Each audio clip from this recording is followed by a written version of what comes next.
Hey, what's up, ma gang de jaseux amateurs de cinéma? Johnny le jaseux pour le premier Jason ciné de 2025. Je vais être honnête avec vous autres, l'année 2025 start pas fort niveau cinéma. J'ai vu 3 films, rien d'extraordinaire, un médiocre et 2 alright. Donc, ce sera pas un high pour le début 2025, mais que voulez-vous? Faut passer par le bas pour monter par le haut. Nouvelle expression. Jason ciné 93. Aujourd'hui, je vous parle des films Den of Thieves 2 Pantera, Flight Risk, Dogman, et je finis avec la bande-annonce de Novocaine.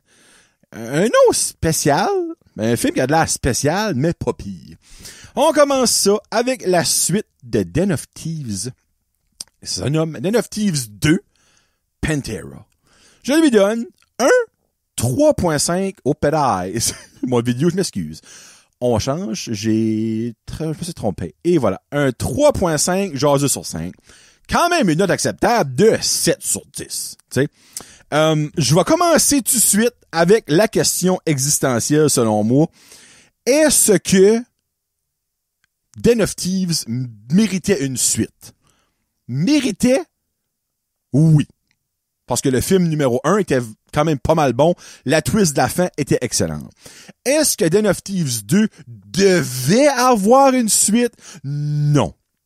Et après avoir vu le film, est-ce que Den of Thieves mérite... est-ce que la suite de Den of Thieves valait la peine? Pas vraiment. Ça valait pas la peine, mais ça veut pas dire que c'est pas un bon film. So, dans le fond, ça tourne autour de O'Shea Jackson Jr. qui était dans le premier et Gerard Butler aussi qui était dans le premier. O'Shea Jackson Jr. est encore une fois un maître du vol et il s'en va en France, je me trompe pas, pour faire un gros vol de diamants dans le Diamond District de... me semble que c'est la France ou l'Italie. En tout cas, c'est en Europe, là. Pas mal sûr c'est la France. Pis ben, ça se fait savoir par certaines personnes des policiers français et eux autres font un avis de genre de recherche que après ça, Gerard Butler voit et comme, hey, il me semble ça sonne comme un vol que mon ancien, en guillemets, ami, O'Shea Jackson Jr. ferait et comme de fait, il va le voir. Pis ben, turn out que il va faire ce vol-là et c'est vraiment lui. Et là, l'action est vraiment bonne, mais il en manque. Parce que le film est extrêmement long. Le film est 2h23. Ça aurait pu facilement être 1h45 et ça aurait été tout aussi, sinon pas mal plus bon. Il y a des grosses longueurs au film qui fait que t'es comme...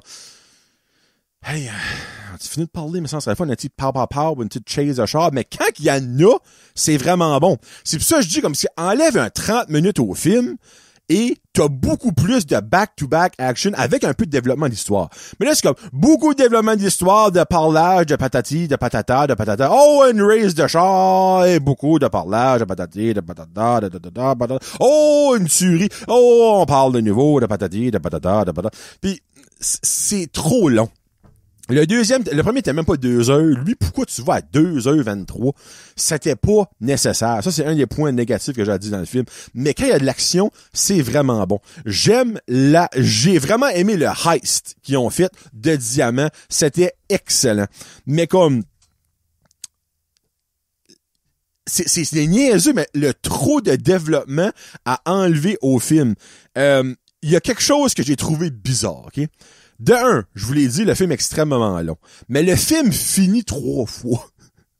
Je peux pas vous expliquer sans faire de spoiler, mais je vous le dirai pas. Mais dans le fond, le film finit, t'es comme, oh, freak, c'était pas bad. Et ça continue.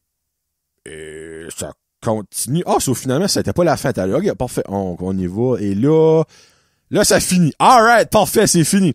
Ça fait que là, le film, c'était pas, c'est pas, non, ça continue encore. Ben, ok. Ben, finalement, c'était comme une deuxième fin qui n'a pas fini encore. Là, ça finit. Et là, t'es comme, c'est-tu vraiment fini? Ok, oui, c'est fini. Comme, le film aurait pu finir après la première fin, et ça, encore une fois, ça aurait été meilleur. Donc, le film s'attirait dans le pied en essayant de surprendre le monde 3 fois. Et ça a été comme plate parce que le premier est comme, oh, moi, je l'avais comme prédit, là, la première fin. Je suis comme, oh, that's cool. OK, cool, that's cool. Je savais que ça s'en venait, mais c'est gay. Et là, OK, non, c'est pas la fin. OK, là, la deuxième fin, t'es comme, alright, OK, bon petit add-on, c'est pas si pire. Et là, la troisième fin, t'es comme, ben, le corps, c'est comme un moment donné. On dirait, ils ont voulu laisser une porte ouverte pour un troisième. Mais ça a pas vraiment bien fait au box-office et honnêtement, je veux pas avoir un troisième de ça. Là. Comme, ça aurait juste dû finir au premier, pis that's it. Et là, ils ont fait un 2. Et ça aurait dû finir le deuxième à la première fin, et il y en a un autre, et il y en a un autre. C'est juste ça que j'ai trouvé comme plate. Mais comme garde, le premier est vraiment meilleur. Lui, c'est quand même bon, mais ça ajoute rien, on dirait, à la franchise de comme t'avais vraiment besoin. Mais overall, c'est un bon film d'action, mais c'est trop long. Il y a trop de fins, mais c'est quand même, j'ai quand même enjoyé ça. Minus toutes ces affaires-là. C'est pour ça que 3.5, je t'ai pas donné un 3, moi, je dirais, quand je le mets, on dirait c'est niaiseux, là, mais quand je mets mes notes sur un 100%, c'est là où dire j'ai un feeling. Puis là, j'étais comme 60% pour ce film-là, je suis pas sûr. Actually, je suis comme curieux de voir comment est-ce que ça fait sur Rotten Tomatoes, voir si je suis dans les mêmes ranges que le monde en général. Ça fait quand même un petit bout de sortie, je vais pouvoir que je le search probablement. DNFTV ici. Tu vois, les critiques, 62%, ça serait un 3 sur 5. Et le public en général, 79, ça c'est 80. Les autres, ils en donnent un 4. Un 4, c'est beaucoup trop généreux dans mon livre à moi. Donc, je suis pas mal, exemple, 3.5, je trouve que c'est fair comme note. C'est pas un film qui va passer à l'histoire. C'est pas un film qui était nécessaire, mais c'est quand même un bon divertissement. Pour vrai, l'action, comme je vous dis, est vraiment bonne quand il y en a. Et le heist de diamant est vraiment excellent. J'ai aimé comment est-ce qu'ils ont fait les petites twists parce que, obviously, tu peux pas réinventer 1 million de fois un heist. Il y a des caméras partout. Il y a un garde de sécurité qui garde. Faut pas qu'ils se font voir. Mais j'ai aimé comment est-ce qu'ils ont fait les petits twists pour pas se faire voir. Puis ben, il y a une chance qu'il y en ait un troisième pour finir une trilogie avec la porte qu'ils ont laissée grande ouverte à la fin. Ça ferait du sens là avec ce qu'ils ont ouvert à la fin, mais on dirait là ça serait comme déjà là je trouve c'est un petit peu étirer la sauce. Là la sauce elle serait longue, c'est un moyen temps, elle serait étirée mal sale, ça serait rendu du fudge là, tu sais. So Den of Thieves 2 Pantera, c'est pas un hit, pis c'est pas un miss, c'est in the middle. Et voilà. Deuxième film que je vous parle, le film de Mark Wahlberg, Flight Risk. Avant de vous donner ma note, le public sur Rotten Tomatoes ont donné 63% à ce film-là, qui est un 3 sur 5 dans mon système de notage à moi. Et les critiques ont donné un 30%, qui est 1.5 sur 5 dans le système de notage. J'aime ça dire ça, notage. Moi, je suis pas mal plus rough. Je lui donne un jaseux sur 5. Calice de navet. Oh, que c'était pas bon. Le pire, c'est que je gardais la trailer, je suis comme, garde, je m'attends pas au film de l'année. J'avais aucune attente de ça, là, OK, là? Mais je m'attendais pas non plus que ce soit mauvais et pas plus je m'en calisse de film que ça. So, l'histoire, c'est l'affaire la plus simple au monde. T'as cette policière ici qui est à la recherche d'un criminel, ben pas un tueur, là, un criminel cyber, tu sais comme un genre de geek qui ramasse des informations sur l'internet puis tout ça sur le web pour revendre ça à du monde. So, il le trouve. Y a-tu vraiment une mouche? Le 10 janvier, j'ai une mouche dans mon studio. OK. Excusez pour le délai de squirrel moment là. So, elle, au début du film, la première scène, ils le retrouvent. Après ça, ils sont en Alaska. Lui a été se cacher en Alaska. Ça, faut que je lui donne une petite belle place pour se cacher. Il y a pas grand monde qui va là, puis il va le chercher. Mais ils le trouvent finalement, parce que le gars, clairement, il est pas assez sharp pour se cacher même en fucking Alaska. C'est Topher Grace, by the way, de That 70 Show, qu'on sait déjà c'est qui. Puis ben, évidemment, en Alaska, si tu vas aller quelque part, t'as pas mal une option, c'est l'avion. Ben, ils ont des chemins là, mais on s'entend, il y a des tempêtes de 3/4 du temps. Ça fait que, à book un avion pour les apporter, je pense à Anchorage, là, qui est comme genre la capitale, je me trompe pas, de l'Alaska, où il y a probablement un aéroport qui fait de l'allure pour qu'ils s'en allons, quelque part où il y a une vraie prison, tu sais. Puis ben, ils arrivent avec ce gars-là, il le met dans l'avion, et le pilote embarque, qui est Mark Wahlberg. Et ils partent. Et là, ça commence. Le film est actually 1h31. Ça filait comme une éternité. Okay? Première scène, qu'on voit la première screen. On voit un Alaska avec les petites montagnes, une petite neige qui tombe, un espèce de motel à la Schitt's Creek, là, si vous savez, vous savez. Mais juste cette image-là, j'étais comme... Ils se sont pas forcés sur les effets spéciaux. Parce que ça avait de l'air fait sur un computer avec Windows 97 mal sale. Là, je suis comme, OK, garde, Jonathan. Soit une open mind, c'est la première... C'est le même film qui commence. Après, genre, This movie is brought to you by Warner Brothers puis whatever, les 25 000 compagnies qui le présentent dans un film, là. Première scène, je suis comme, ben, garde, je vais être là, moi, t'as l'écoute, on va y aller. Là, après ça, ils sont dans le motel, puis ça arrive. Et il y a une autre scène, quand ils embarquent du char de police à l'avion où ce que Mark Wahlberg était. Même affaire, là. C'était pas le même paysage, par exemple, là. C'était comme un aéroport-ish, là, pis t'avais l'avion là. Là, je gardais ça, je suis comme, holy shit, ça, hey, c'est laid, là. Ça filait, vidéoclip, révolutionnaire, green screen des années fin 80, là. Je suis comme, deux scènes de même en l'espace d'un 5 minutes. Je suis comme, tabarnak. Là, ça commence, puis tout ça, puis ben, il s'envole.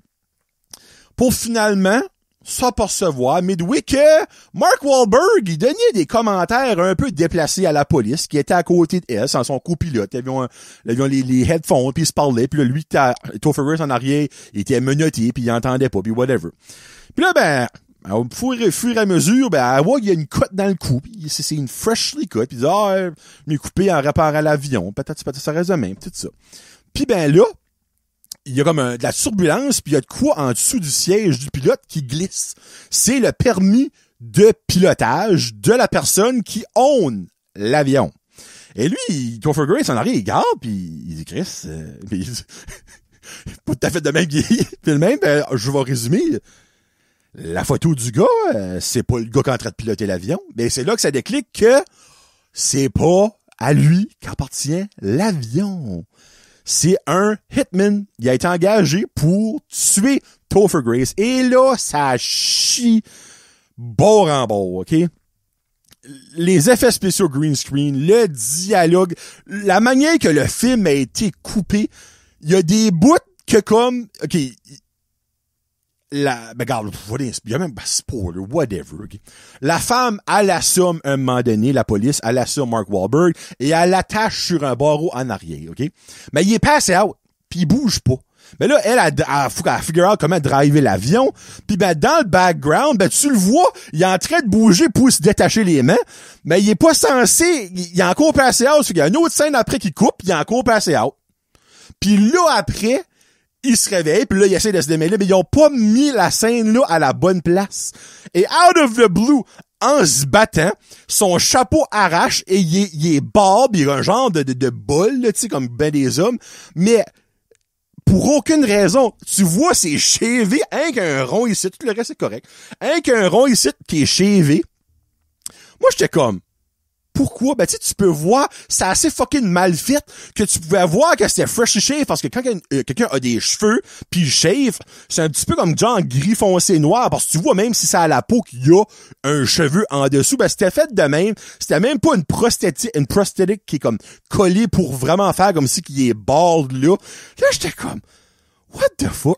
Là, à un moment donné, Mark Wahlberg vit gay sur les bords, commence à faire des commentaires obscènes à l'autre, comme, il dit, quand tu vas aller en prison, tu sais, comme, oh, anyway, watch ton cul, parce que t'as un beau petit cul, il va se faire défoncer, là, j'étais comme, what the fuck? Out of the blue. là, il y a que ces trois personnes-là qu'on voit dans le whole film, by the way. Puis là, la femme qui est la police, ben elle sait pas conduire un fucking avion, c'est une police, tu sais. Fait là, elle contacte la cour de contrôle. La cour de contrôle, c'est une espèce d'hindou. Comme, il parle avec l'accent hindou, mais comme, je peux même pas expliquer à quel point que ce personnage-là fait aucun sens, qui est mauvais. À la fin, on le voit sorti, ben, il est même pas là. Ils l'ont genre comme croppé, pis comme tu vois qu'il est même pas dans la scène, pis il est comme, hello! Ça s'invente pas.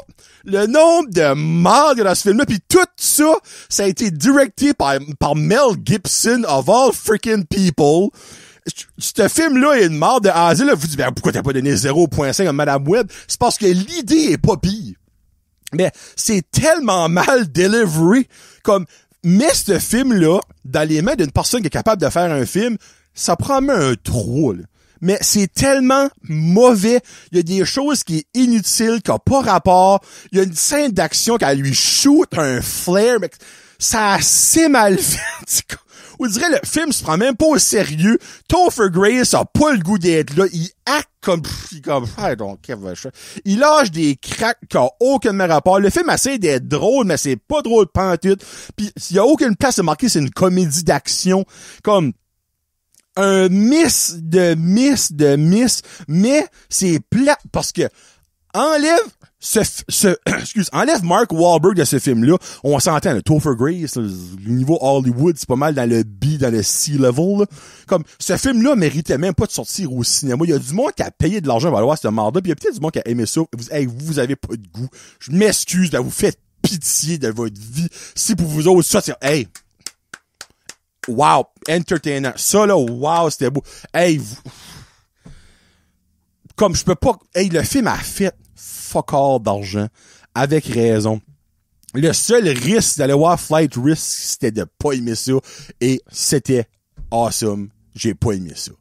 C'était mauvais. Écoutez pas ce film-là. Donnez pas une scène noire à ce film-là. C'est une vraie fucking joke. Ça aurait dû sortir straight on rent dans le bac à 3 piastres au Walmart. Comme mauvais de mauvais.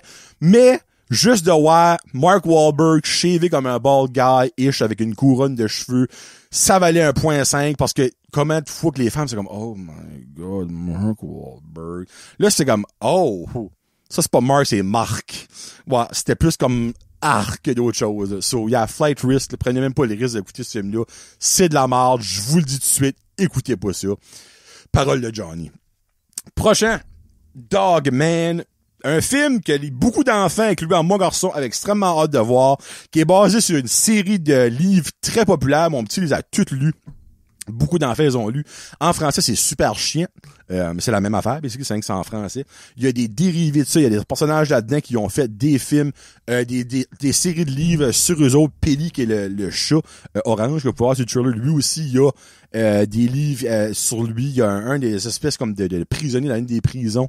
Big quelque chose, lui aussi, il y a une série de livres, donc c'est vraiment sharp, c'est un gros univers, et c'était le premier film de cet univers-là, Dogman. Évidemment, j'étais voir ça avec mon garçon. On s'entend, c'est un film d'animation, c'est pas un film de Disney Pixar, c'est pas un film de DreamWorks, je m'attendais pas à un miracle, mais j'ai quand même apprécié ça, ok? Je lui donne un 3 jaseux sur 5. Là, le 60% pour moi était correct, mais pis si Kevin écoute, Kevin, lui, qui a détesté ça pour l'amour, si que Kevin n'a pas aimé ça, ben, on a la preuve que Kevin n'est peut-être pas un des meilleurs critiques au monde parce que si on va sur Rotten Tomatoes, et ça m'a juste surpris de voir ça, là, les critiques lui ont donné 80%.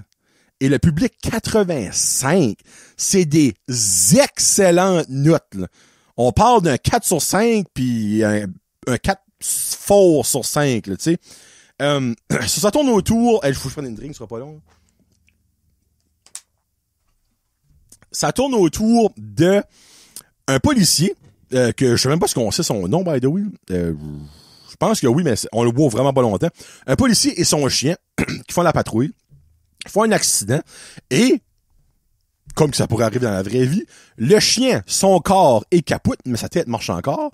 Et le policier, sa tête est capote, mais son corps marche encore. Donc, ils se disent, on va mettre la tête du chien qui marche encore et le corps de l'homme qui marche encore pour Dogman. C'est un film d'animation pour enfants, basé sur un livre bande dessinée. Posez pas de questions. Et, évidemment, le chien a la tête, donc il parle pas, il jappe juste. Je vous mentirais pas, j'ai été un petit peu throw off par l'animation. Faut que je lève mon chapeau, c'est que l'animation est pareille comme les livres.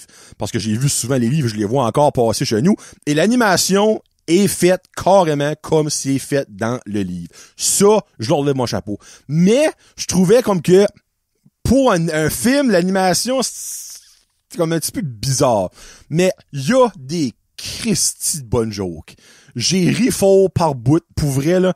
Il y a des jokes que, même le Rick arrive, il y a des jokes, c'est des insides des adultes que j'ai ri fort, comme, je pense que ces bouts-là étaient faits de garde. On le sait, là. T'as 35, 40, 50 ans, t'as un parent, t'as un grand-parent qui a porté son petit-fils, son enfant, voir le film parce que lui ou elle a tous les livres. On va au moins vous donner un petit nanan parce qu'on sait que c'est 1h30 qui va être long pour vous autres. La majorité, vous autres, allez peut-être dormir. Allô, Kevin. Mais pour eux autres qui vont rester réveillés, on vous donne ça. Et moi, j'ai pris ces nananes-là, je les ai mangés. J'ai trouvé ça friggin' drôle. Au début, le premier comme 45 minutes du film, je suis comme, moi, il n'y a aucun aspect émotionnel qui embarque pour moi, jusqu'à ce que Little Pity, qui est un clone du Pity, qui est le chat méchant là-dedans, arrive. Et là, je suis comme, oh, il est cute, il m'a donné des petits moments émotionnels. Vraiment, c'est simple, c'est cute, c'est colorié, t'as des bâtisses qui se transforment en monstres. C'est un typical univers d'enfants imaginaires, là. Comme j'ai imaginé ça, même moi quand j'étais jeune, que je faisais des dessins, je faisais des monstres, puis c'est moi qui créais, qui me mettais le nez que je voulais, puis je mettais leur corps que je voulais. Ben là, c'est juste cute. J'ai pas trouvé ça long. J'ai pas trouvé ça mauvais. C'est-tu wow? Non. C'est-tu drôle? Oui, par bout, c'est drôle. L'animation, et oui, mon petit a adoré ça. Lui, il a donné un 5 sur 5. Il a son propre petit standing. C'est son deuxième film préféré de 2025. Il est rendu à 5. Il fait comme un beau petit standing sur Letterboxd. Il met ses films qu'il voit au cinéma puis ses films qu'il écoute à la télévision. Il a trippé. Il dit, j'avais déjà vu ce bout-là. J'ai ri, je savais ça s'en venait. J'ai lu ça dans le livre, tu sais. Juste pour ce moment-là, c'était vraiment sharp. C'est pas un film d'animation qui fait une compétition comme à The Wild Robot, qui pour moi est le meilleur film d'animation de l'histoire, là. Ou même un film de Pixar. Il y a pas la délicatesse à l'animation, mais c'est quand même vraiment drôle. Il y a des maudites bonnes tunes là-dedans aussi, by the way. Donc, c'est un bon divertissement. Vos enfants vont aimer ça. Ils vont rire. Vous allez rire aussi, vous autres, aussi, quand vous allez comprendre les jokes, les insides. Petit moment émotif avec Little Pity. Donc, 3 sur 5, c'est fair. Je suis comme, gars, je donnerais pas plus en bas de 3, parce que j'ai quand même enjoyé ça. Selon moi, c'est un fucking film oscarisé comparé à Flight Risk. Ça méritait à la moins avoir une gap de 2 points. Et je peux voir sincèrement un univers qui s'ouvre. Je sais pas si ça suis bien fait au box-office. On va aller voir pour fun, juste box-office mojo, là. On s'entend, c'est pas un film qui a dû coûter des millions à faire, là. Dogman a déjà fait 66 millions, là. C'est quand même, il va probablement se rendre à 100 millions. C'est vraiment bon pour un film d'une compagnie, je sais même pas qui a fait ça pour vrai. Donc, juste, c'est bon. Je suis allé le voir, puis comme, c'est pas un film que je réécouterais demain, mais c'est pas un film comme qui va d'une tortue à réécouter si un jour le petit fait comme, on écoute Dogman, ok, juste pour les petites jokes. Et voilà. Et là, j'ai fini ça en vous parlant de Novocaine, c'est comme cocaine. C'est un film que j'avais jamais entendu parler de avant hier au Super Bowl où j'ai vu le trailer, puis ça fait un mois que le trailer est sorti, so je m'excuse un petit peu du retard là-dessus, mais malgré que j'ai pas eu Jordan Ciné depuis un mois, là.